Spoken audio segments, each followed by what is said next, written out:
Do you have a few minutes? I gotta make some changes in my life. Do you even realize what your life means? Morning Cup of Joe, a Missouri S&T podcast using pop culture to destigmatize mental health.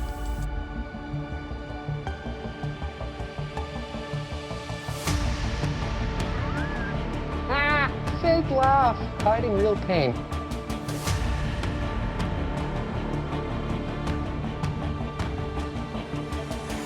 Do not self-destruct. I didn't ask for this to happen. Join us in using everyday examples to explain usable techniques to help improve your mental well-being. Stay a while and listen. Welcome back, minors. My name is Amber Chustin. I'm a counselor here at Student Wellbeing. And my name is Tracy Kriegel, and I'm also a counselor here at Student Wellbeing. And it's time for your Morning Cup of Joe. So, Tracy, I've been in the mood to watch disaster movies lately. I don't know. I've been on this kick of watching random disaster movies.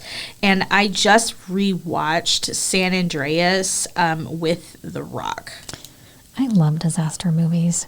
It's terrible. Why should I love disaster movies? It's just a terrible thing. But I guess it's the rush, the thrill. And I guess I enjoy always being in the medical field as a medical social worker. I enjoy helping people. So I guess it's that natural instinct to want to go help everybody and fix the situation. So, well, it could be that, I don't know. There's something about seeing people in their raw state of they're scared and they're having these very, very base emotions. And I don't know. There's just something about that. Maybe it's the therapist in me. Yeah, I just want to fix, want to help. Let me hug you. Yeah, no, I want to fix everything, I want to help. So for those of you who haven't seen the film, in San Andreas, there's a major earthquake, and the main character ends up completely separated from his family.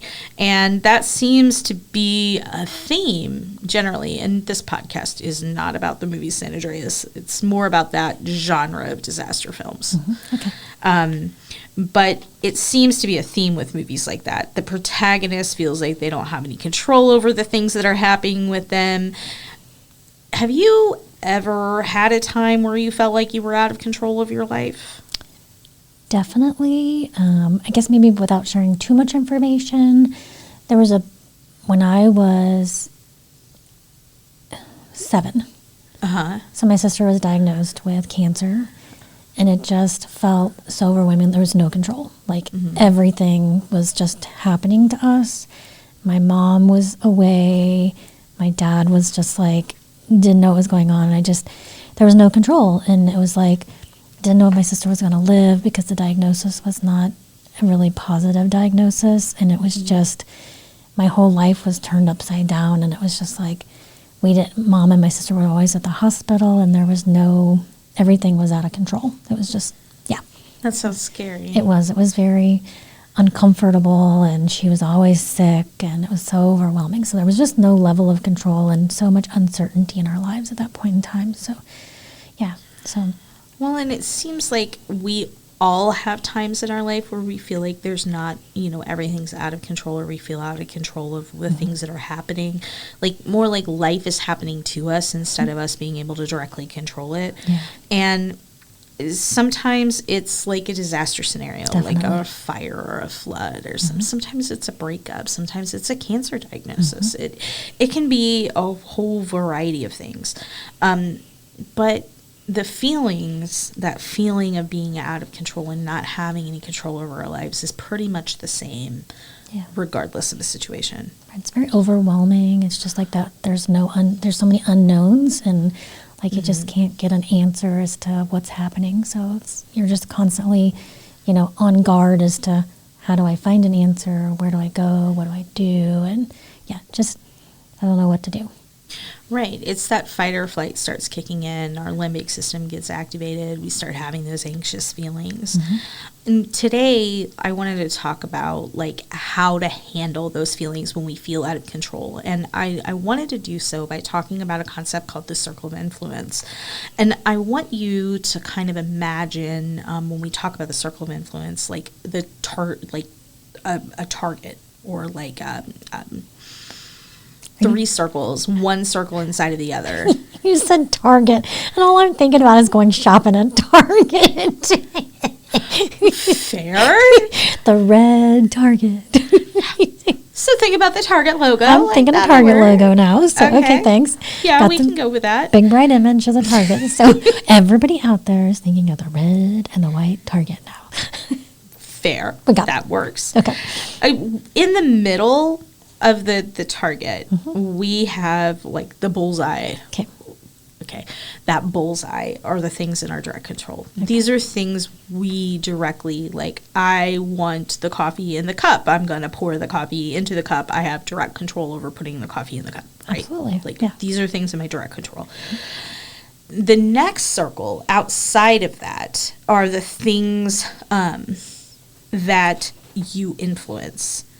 So these are things that aren't in your direct control, but these are things that I have some influence over.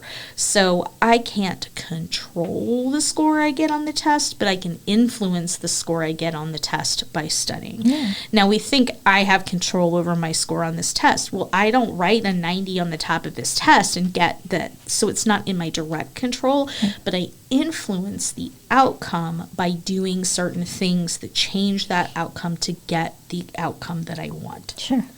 So the next step out is the area of concern, the circle of concern. So when we think of like the Target logo, that would be that outer red ring. And these are the things that I worry about and that that matter to me, that are not under my control in any way. So that would be like your sister being sick, or if I go through a breakup that I don't want to be involved in, or if I there's a disaster, like any of the examples that we talked about. Sure. A lot of those would be in that circle of concern. Sure. The professor gives us the wrong test. Yes. I remember in my, I took a chemistry class in my undergraduate, and the chemistry professor gave us the wrong test. Oh, no. And it was for an advanced chemistry course. And he refused to take back the test, and he made all of us take the score that we received. And every single person in the class flunked the test. Well, of course. I think the highest score on the test was a 25%. Oh, man. It was awful. I mean, it didn't curve it? It didn't curve it. It was terrible. It dropped everybody's grade in the entire course. And we all complained to the dean. It was awful. He would not admit his wrongdoing. Well, and that is a fantastic example. Out of our control. Yeah. Totally out of our control. But it was within your area of concern because it was something that mattered to you. Yes. But you had zero control over it. Zero control of it. Right. Yep. Out of our control, completely. So the middle circle, when we talk about that, like we talk about the bullseye, the middle circle, that circle of influence is an area of like partial control. In this area, you don't totally control things. Like I said, you influence it. So I have some things that I can do, but you likely studied for that test. Oh, yeah.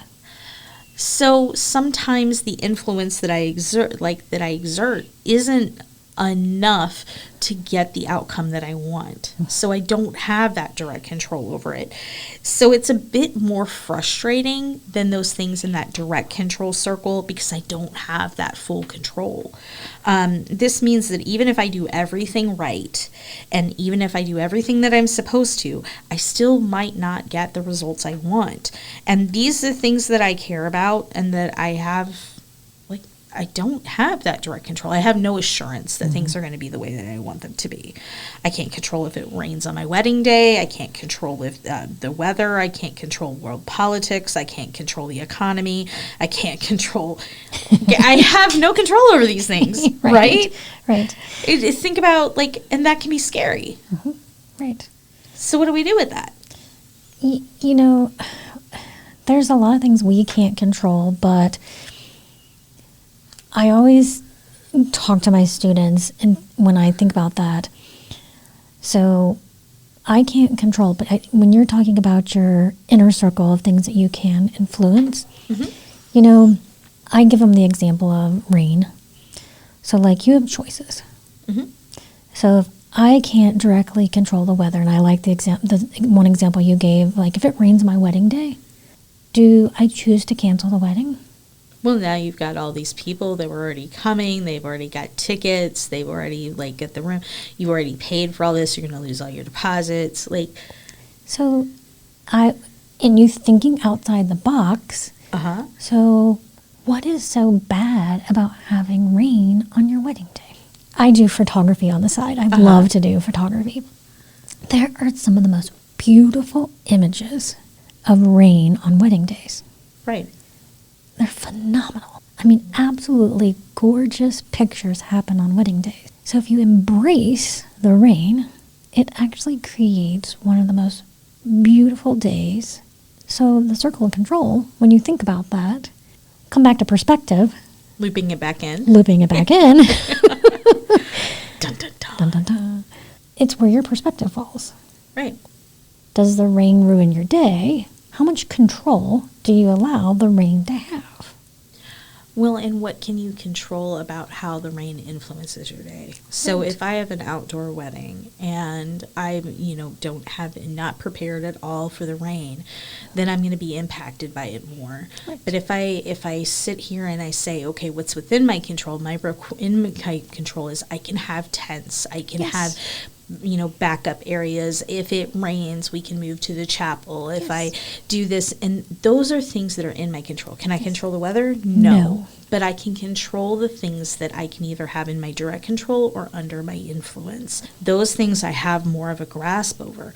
So things are going to happen, like in the disaster movie. I can't control whether an earthquake happens or a flood happens, but I can control being prepared for those things. I can purchase insurance. I can make sure that I have emergency supplies. I can, those are the things. Yeah, there's certain things you can control. And so it wraps all back around into what you can control, what you can't control, what you can be prepared for. So there's so many different ways to look at the things you can't control. Yeah, absolutely. Let's go back to your test example, because I like that example. Sure. You had no control over what that professor was doing. Okay. You attempted to use your circle of influence by studying. Now you've got a professor that's given you the wrong test. He is refusing to correct the score. Correct. So then we at that point have to say, okay, what is within my circle of control? What's in my circle of influence? We step it back. What's in the bullseye? What's in the next level out that I can influence? Because what's your overall goal for that class? Overall goal was to get an A. Yeah. And to pass. I mean, you want to pass the class. I mean, I'm a type A personality, so I want to get everything organized. I want to get an A. I want to pass the class. So I know that about myself. So getting a substandard score was like, no, not good. So that's like failure to me. So then I had to work harder, had to do something to pull that score out of the trash. But that's the key part that you said there. I had to do something to pull that score out of the class. So what you did was you refocused from the area, you took it's an area of concern. I'm worried about it, but there's nothing I can do about it. And you said, what can I do that can change the end result of this to be the result more in line with what I want? Same thing you did with the pictures. Because I can't control if it rains, what can I do to make sure to have the outcome that I want that's positive, which is a beautiful wedding day, beautiful pictures, like picturesque, like pretty pictures I can hang on my wall forever and ever and ever and look up and go, ooh, yeah. That's ultimately what we want, right? So if I take that idea and I say, okay, this is out of my control, what is it that I really want out of this? I really want a good score in this class. Yeah. Okay, so what can I do? What's in my direct control? What's in my indirect control? What's in that influence that I can turn around and get the goal that I want? So looking at that, what did you do? You know, we went to the dean, you know, we worked our way up to the chain as far as a formal grievance process, you know, and I think those are those things that are always available to students if, you know, it's something that's out of your control when it comes to a test score like that. But that didn't bring a formal resolution for us as a class. So I had to really dig in deep and apply myself for the rest of the semester within my grades. We did, the dean of the department did come back and talk to the professor about the situation. So in a way, it did kind of bring some resolution. The professor did give us some opportunities to do some extra credit type things. So, and I took every advantage of doing that. So, you know, I brought my grade. I ended with an A because that's what with all my other tests, I achieved high scores. I did my homework, you know. So with a few of the extra credit points, those obviously added in. So I think it's that space where you just apply yourself, you know, and you don't allow that piece to take you on the wrong pathway. Right. But that didn't control me. Exactly. You didn't let the fact that this thing was out of your control completely derail you. Right. Instead, you stopped, you regrouped, you said, okay, this is out of my control. It's an area of concern, but it's out of my control. So what can I control? Right. I can control going to the dean and making a complaint, like taking up through the chain of command through complaints. Right. And then you did that. Then you still didn't get the answer you wanted. So now you said you regrouped again and you said, what are the things within my control now? Well, what's in my control now is I can study for these tests. That's in that circle of influence. I can do the study and hopefully influence my grade in a positive way that will get me the end result that I want. Sure. You had the extra credit. Is that something that was in your control too? Yes. So you pulled back and you said, I can do some extra credit that was offered, and now that's something that I can control, that I've added to that pot of things that were within my control. And then so on and so forth, and you ended up getting the result that you wanted in the first place. Sure. Would it have been easier if you would have had direct control in the beginning and just been able to get it? Yes. Yeah, absolutely. But it doesn't mean that we just lay down when things are out of our control. Right. You take what you've got and then you regroup and keep. You know, I was talking to my sister this weekend about this skill, the pivot skill. It's being able to, something bad happens and you have no control over it and you have to do what's called pivoting. Yeah. And you have to say, okay, what's in my control? What can I do to get the result that or influence the result to more what I want? Yeah. Well, and kind of to complement that, Amber, if you look at the polyvagal theory. Oh, going back to polyvagal. Back to polyvagal. When you think about like people who've had dysregulation, when your autonomic nervous system gets activated, when throughout our lifetime, when we've been in a hyperaroused state. So say you walk into a room of coworkers and it's just a normal conversation that's going on. If you have had lifetime trauma and someone else hasn't had lifetime trauma and a conversation is being had, one person might not be dysregulated where another person might be dysregulated. Right. When you think, well, how come this person's not dysregulated and this person is dysregulated by the same conversation? And so when you think about that, a lot of that comes back to that autonomic nervous system. And so when you come back to looking at our responses as human beings, we have to really look at how do we emotionally regulate. And so this is so important. So when we look at the polyvagal theory, a lot can come back to that approach as to how we regulate. And so when you're bringing in the circle of control and you think about when we're looking at what we can control, what we can't control, our life situations do have an impact on when we get into situations. So the test situation, you know, there's things that are in my control, there's things that's influencing that, there's things that are out of my control. And so when we look at our life situations, what we bring into that can highly impact, you know, what we perceive and how we perceive it. And so recognizing your own ability to emotionally regulate is very important too. Yeah. Because if you haven't been able to emotionally regulate because of life situations, it's important that you go, hey, wait a minute. How come Fred over here isn't reacting to what the coach just said or the professor just said or, you know, to what's just happening in my fraternity or my sorority? You know, how come everybody else is fine and I'm over here going, Yeah, you could be in a state of hyper-arousal. He could be in a state of hypo-arousal, or he could be regulated. And yeah, a lot of your past history plays a role in that. But using something like polyvagal or mindfulness or whatever and taking a moment and then stopping and saying, okay, yeah, I can't do anything about this. What do I do with this information? Like, I don't have any control. What can I control? What is in my circle of control? I think that's very important for people to understand that, because you brought up in one of our other podcasts, the body keeps the score. Yes. And I think that's important. So Bessel van der Kolk has a book on that. So if you haven't read that book and you want to get that book, check that out, because it's a good book to be able to read and understand what's happening, you know, within yourself, and understanding that circle and control for yourself. Yeah, we talk about that book a lot. We do. It's a good book. It is, and it's referenced a lot in the mental health field. So there's a lot of seminars that are given about it, a lot of trainings that are referenced in our circle, Yes. you know, in this field that we work in. So he's a very well-known, well-referenced clinician. Yeah.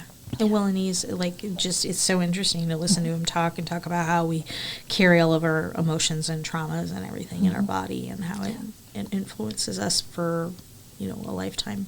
Yeah, exactly. If you do the study on anxiety, you know, the things that, especially the age group now for 18 to 25-year-olds, if people who are dealing with anxiety right now, if you're listening to this podcast and you deal with anxiety and panic attacks, if you learn techniques to manage that anxiety and those panic attacks now, you can. So if you're thinking about that right now, and if you're dealing with those issues right now, you can, and you manage those and you learn how to cope with them, that can help you avoid physical health issues when you're in your 40s and 50s and 60s. Because undealt with anxiety and panic attacks can lead to cardiac issues, strokes, heart disease, diabetes, Right. Kidney disease, lots of things. Talked about that in that episode about the taming of the tiger, the tiger in the room, where we talked about the chronic stress response, like what happens when we have chronic stress, the burnout and all of those effects, and how it changes our body. Yeah, exactly. But that comes right back to that circle of control. Right. Yeah. So, and those are those things that you have, those influences, the things that's out of your control. And I think that's important, because if people are having panic attacks and they're having anxiety that's been untreated, they need to recognize that those are those things that, how can I control that? Yeah. How can I decrease the impact this is having on my life? Okay, like I'm afraid that my partner's going to break up with me. Okay, I can't control whether my partner's going to break up with me, but what things can I do to influence the outcome here? Can I treat my partner well? Can I make sure that I'm communicating and have good communication skills? Can I talk about couples counseling if that's appropriate? Can we, work on the relationship and making sure that my partner feels heard and valued? Those are all things that I can influence to make sure that, that I have some kind of level of control in this situation. Ultimately, I can't I don't have direct control. This is not a bullseye situation. Yeah. This is a area I can only influence it. And then if that breakup does happen, then we come back here and we say, okay, what can I control right now? Can I control my emotional regulation? Yes. I can do some mindfulness. I can come back and regroup. I can show myself some loving kindness. Like those are things in my direct control to help me feel better, because that's ultimately that's my goal. Then we go back to, okay, well, I don't have any control about being in the relationship that I wanted to be in. Now I'm not in it, and it's in that area of concern. I have no control over it anymore. But what can I control? Well, I can control trying to make myself feel better. Right. I can control by putting myself in places where I have people who support me. I can control by making sure that I have the things that make me feel secure and safe and cared for. Right, exactly. That's good. I think one of the things I always, impart on my students is when I do the ACT model and I talk about diffusion and fusion, we talk about, unhooking skills, hooking skills, or things that they're hooked on and practicing unhooking skills. You're talking about circle of control. I like to bring to their attention is how much power do you give to other people's emotions? How much power do you give to other people's words? Because when you're giving people power, that's control. Yeah, absolutely. And so when you're thinking about circles of control, how much power do you give? And, I talk about that a lot with clients too, because you get into we get in a defensive mode. Like if somebody says something or they do something that we don't like, we end up in this defensive mode. Like I feel like I need to defend myself. I need to defend myself for my feelings being hurt. Like I hear that one almost daily. Like I need to justify why this hurt me. Well, do you really? Like, because yes, when we state our feelings to other people and we say, yes, this hurt me, it makes that person uncomfortable. Like always, 100%. It's going to make them uncomfortable because uncomfortableness is where we grow. And so when you voice that person can either be in a place where they're uncomfortable but yet receptive, or that person can be in a comfortable where they push it away. And so then you have to ask yourself, if I voiced my true feelings to somebody in a way that was respectful and kind, in a way to promote growth, that collaborative stuff, you always hear me say collaborative and not adversarial, coming at a collaborative place, and I've expressed my feelings, and then that person was not receptive, and they instead pushed me away, am I giving that person control to make me suppress my feelings instead of saying, okay, you're not honoring this. The problem isn't me. The problem is you're not willing to meet me halfway. Yeah, good example. Yeah. We were in DC 2 weeks ago, and we take Uber rides. We took Uber rides everywhere. And I'm going to give you an example. The Uber driver was talking about how in DC a lot of times people get into arguments in their cars as far as drivers and stuff. And he said he was a over-the-road truck driver before he became an Uber driver. And he said that he stopped being an over-the-road truck driver because people just weren't good drivers anymore. And he said, but it's been hard becoming an Uber driver because there's so much road rage in DC. Because people aren't very good drivers People anymore. aren't very good drivers there either. And so I asked him from the back seat, me being the therapist that I am, I said, well, let me ask you a question. I said, how much power and control are you allowing other drivers to have over you? Ooh. And he says, well, what do you mean by that? And I said, he had some really nice music playing on in the car. And I said, first let me just acknowledge. I said, you got some really nice music playing on in the car. And he said, yeah, thanks for acknowledging that. And I said, this is nice, relaxing music. And I said, do you like that music? He said, yeah. And I said, well, that's on to help you relax, right? And he said, yeah. And I said, I don't think it's working. And he said, no, it's not. You're right. Tracy fronted him out. And he said, it really doesn't work, but he said, I also put it on for, you guys, the customers. I said, thanks. I said, maybe something that you can think about is not allowing the other people around you to have so much power and control over you. And he goes, I've never heard somebody say that. And I said, well, think about it. I said, the only power you have and control you have is your car. Yeah. And he was like, hadn't thought about it that way. Yeah. And I said, you don't have any power over other people's cars, and you don't have any control over other people's cars. Mm-mm. Like us. I said, we're taught how to drive our car. We're taught we learn how to put the gas pedal down, the brake down, turn all the knobs in the car, just like you're playing nice music for us. I said, but you don't have any power and control over other people's cars. Yeah.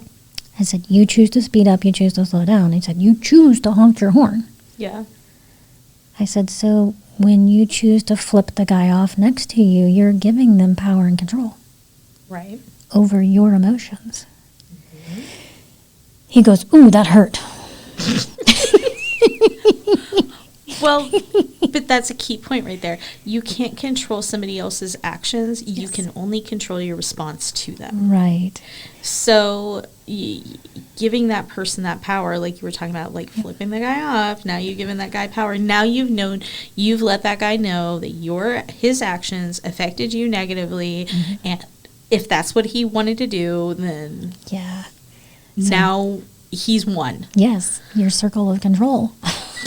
You just handed it over. Yep. You just tossed that ball over like a little beach ball. Like, here you go, have this. He was such an interesting guy to talk to, though. And he goes, I need to talk to you more often.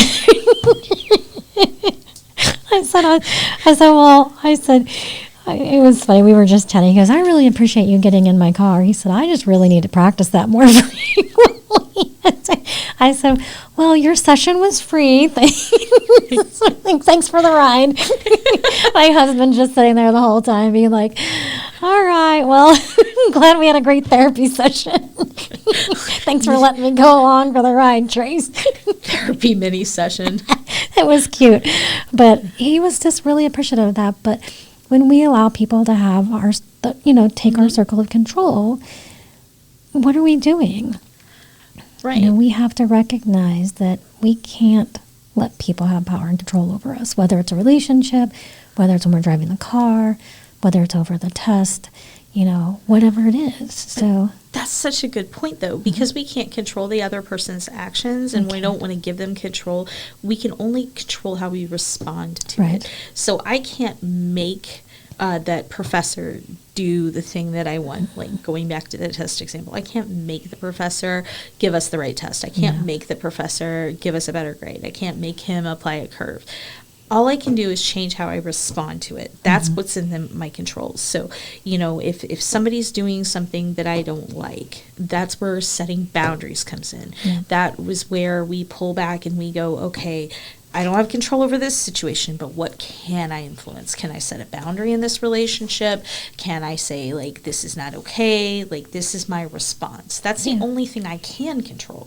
Yeah, we can advocate for ourselves. We can drive safe. Those are the things we can do. Those are the things, like you said, they're in our influence of control. Mm-hmm. But for us to get hateful, get mean, get flipping people back off, screaming and yelling at the professor, what's that really going to do for us? Mm-hmm. It's just going to make us angry or make us look bad or possibly get us kicked out of the class or get us injured in driving our car.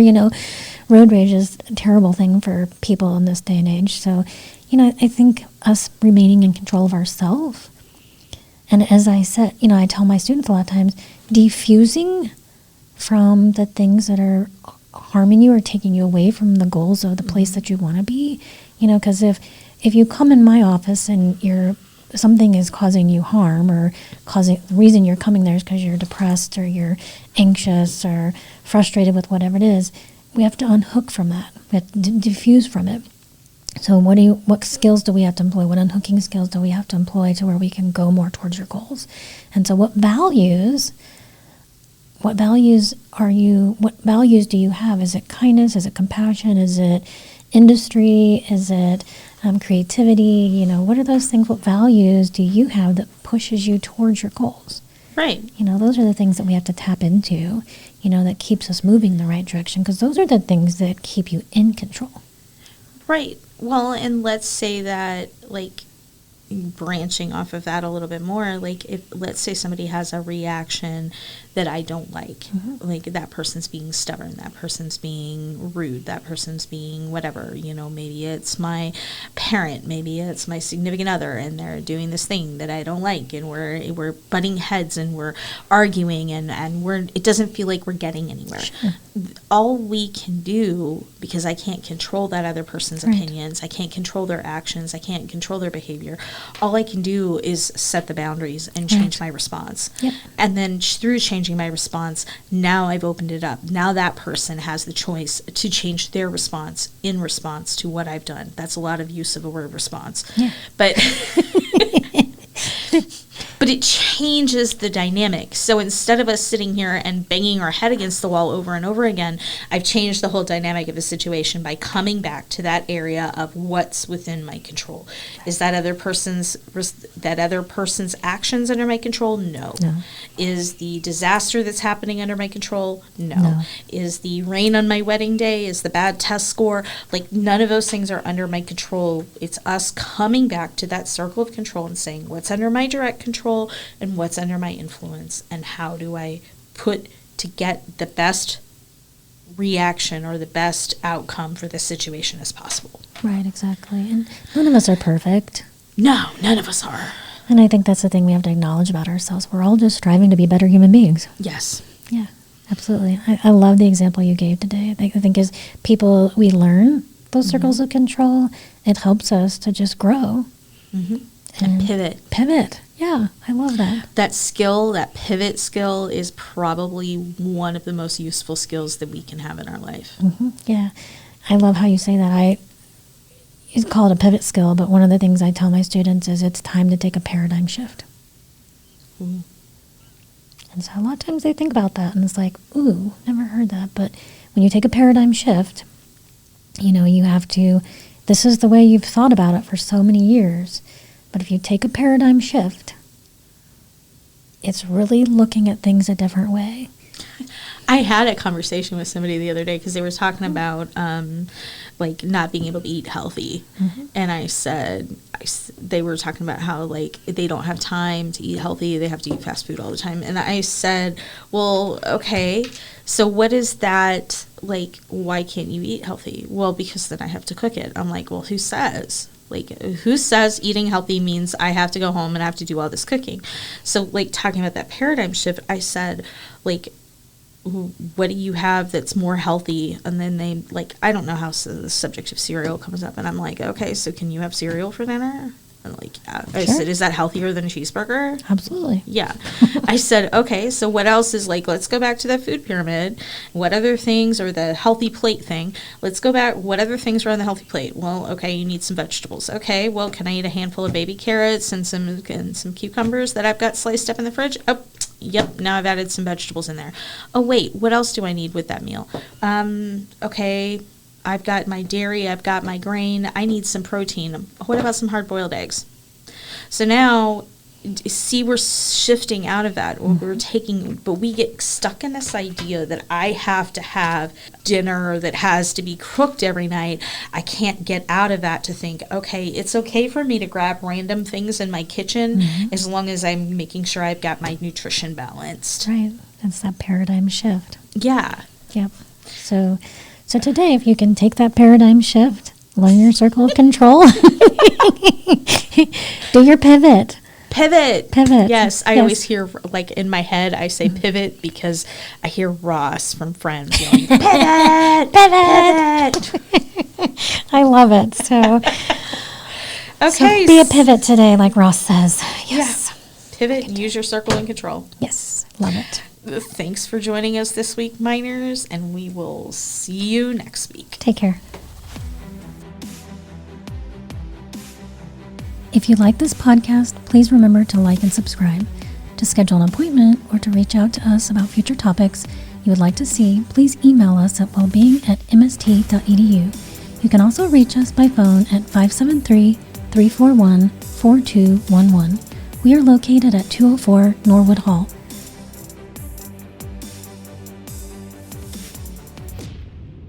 I accept the challenge.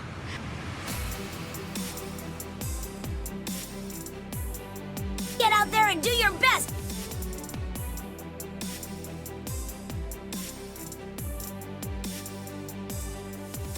Hey, go easy on yourself.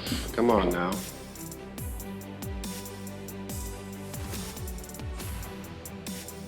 Now you're talking!